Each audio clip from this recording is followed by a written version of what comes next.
Hi, I'm Jeff Strawn. I'm a child and adolescent psychiatrist at the University of Cincinnati, and I've been asked about treatment strategies for those adolescent patients with major depressive disorder who've not responded to initial treatments, at least with regard to pharmacotherapy or SSRIs. And in general, I think my approach to this particular patient is to take a step back and to really look at everything that may be driving symptoms in terms of family factors, in terms of school factors, things like bullying, also reevaluating the diagnosis in terms of any comorbidity, such as an anxiety disorder or a substance use disorder, or anything else that may be driving these depressive symptoms. Second, I tend to look at the adequacy of the SSRI treatment.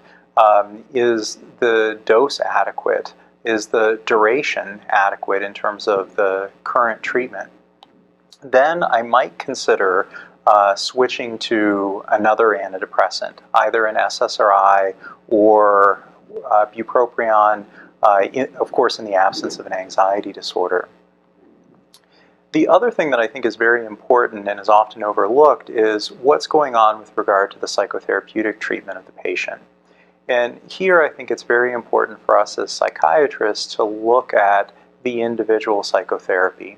So how strong is the treatment alliance between the patient, the family, and the therapist? Is there a sense that the therapist understands the patient? What does the individual session look like? What's the modality of the psychotherapy? What's the duration of the psychotherapy? Are there any factors that could be influencing the psychotherapy? For example, if a patient with major depressive disorder and co-occurring ADHD is not doing well in their psychotherapy, is their stimulant wearing off at the time when they're actually starting their psychotherapy session? And does something need to be done differently from a psychopharmacologic standpoint in order to help that patient better engage in the psychotherapy? Thereafter, if the patient has still not responded to that initial switch of antidepressant to the appropriate psychotherapy, I might consider adding an atypical antipsychotic to augment. Generally, my approach here would be to use a lower dose of an atypical and to use one with lower metabolic liability.